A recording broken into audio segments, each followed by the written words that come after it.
You're welcome back. It's still the morning show here on Rise News, and we have AB Iyomon back with us for sports stories across the globe. Hello, AB.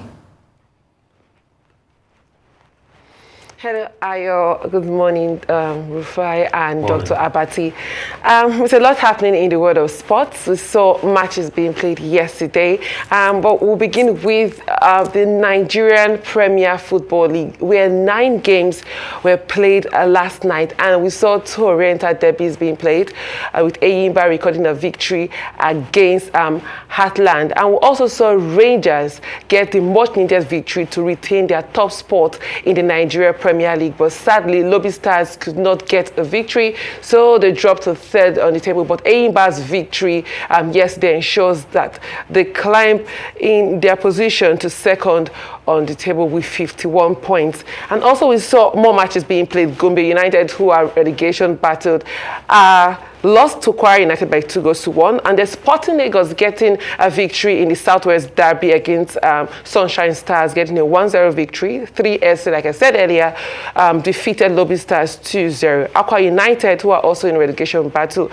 lost by 4, recorded a 4-1 victory against Niger Tornadoes. Rivers United defeated Plateau United by 3-1, and Doma United will take on Remo Stars later today.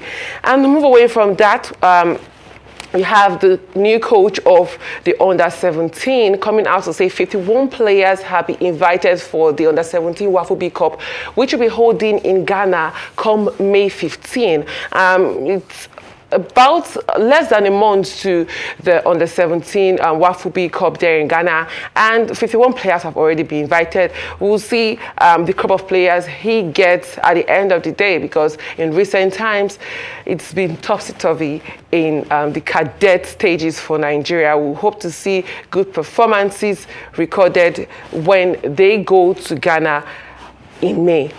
And to the Champions League, where matches are played, we saw comebacks of comebacks. PSG got a 4-1 victory against Barcelona, who had gotten a 3-2 victory at the Parc des Princes last week. A red card awarded to Araujo actually ensured that Barcelona lost their confidence, and they capitulated on the whole, losing 4-1 to PSG, courtesy of 2 goals scored by Mbappe. We also saw Vitinha and Dembele on the score sheet. And for Dortmund and Atletico Madrid, it was an interesting encounter there recorded. We saw good goals being scored for Dortmund. They have qualified for the semi-finals of the Champions League for the first time in 11 years, and they will be facing PSG. Later today, we'll see 2 matches also being played in the quarterfinals of the Champions League, where Bayern Munich will take on Arsenal in the 2nd leg there in Allianz Arena in Germany. And we'll have Real Madrid coming on to the Etihad Stadium to take on Manchester City, who are the defending champions and who got a 3-3 draw at the Santiago Bernabeu. It's going to be an interesting game. The 2 games that were played yesterday lived up to the expectations. Only time will tell if this match is being played today will live up to expectations. But Arsenal will need to at least get a victory, because they lost hold on the Premier League. But for Bayern, Harry Kane has come out to say that he needs to win the Champions League. If not, coming to Bayern will not be what he expected. And we'll move to tennis, where Rafa Nadal performing for the first time, or appearing for the first time since January, and on clay for the first time since 2022, got a much-needed victory against Flavio Cobolli. Very much needed win. He talked about his injury struggles, how he talked about his retirement, and hoping that he can get over this injury to progress. Let's listen to what Rafa Nadal had to say after this game. Okay, that's it there. That's it there on the sports news. A lot is happening. We hope to see matches being played in the UEFA Champions League later tonight. Like you said, I was just talking about the UEFA Champions League, and that we have big matches tonight, all 4 of them hungry for a win.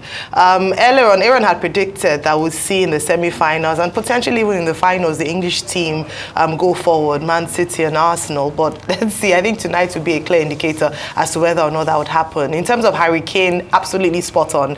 It would be a big one for him to finally, get that the Champions League title or be a part of the winners. But in terms of their chances, not very sure, because they have people to, they have Man City, the current winners, to contend with, who are also looking for that treble, if possible, as they're sitting nicely, pretty on the top of the English Premier League. And Arsenal also, like you mentioned, after their performance over the weekend, they'd want to redeem themselves. And so, very exciting match to look forward to. I can't call any, but I think it will be great to see who would then proceed to the semi-finals. I mean, so I'm really excited Nadal is back after all his problems and injuries and all of that. Let's say it pans out, but it's still a tall order trying to, hit on the records of other people ahead of him. But it's not going to take away that he's got a stellar career. And the sad reality is that we have to start looking to the end of Nadal at some point very soon. I don't think Nadal will be able to do a couple of years down the line. I might be wrong on that, but it's the beginning of the end. He'll just be in the pantheon of legends, just like the likes of Andrea Agassi, Sampras, and some other, great tennis greats out there. But for Champions League and Arsenal, oh my goodness. I don't know what to say about Arsenal these days. And but it is well, because we had so much expectation. They're very unpredictable. Yeah, it is well. When you're confused, you just say it is well. So we hope for the best for the London Gooners, as they're fondly called. First, I wanted to draw attention to William Troost-Ekong, who has decided to donate all future allowances from participation in and the Super Eagles matches to young people in Akwa Ibom. And I think that is commendable. He was born in the Netherlands, but he's also from Akwa Ibom, and he has chosen to identify, with his home state and to show that he's a very proud BBO man.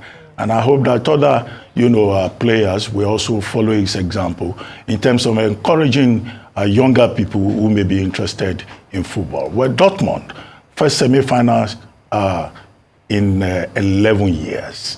That's quite some achievement, and we hope that, when they get to that semi-finals, they will even do better. And also, great achievement also for PSG. Last time they got close to, Champions League glory was in 2020 when they lost in the finals. And maybe Kylian Mbappe, maybe he's going to, end his tour of duty with PSG, with a Champions League trophy. But it remains to be seen. And then, of course, the preparations for the Olympics in Igea, and the Olympics chief for France is saying that they are ready, they are prepared, but the major challenge that they will face will, of course, be security with, some Islamic militants threatening, to cause problems. But that will be, a major thing. But it's good to hear that they are ready and that, the city of Paris is ready to welcome the Olympians. Thank you very much, AB.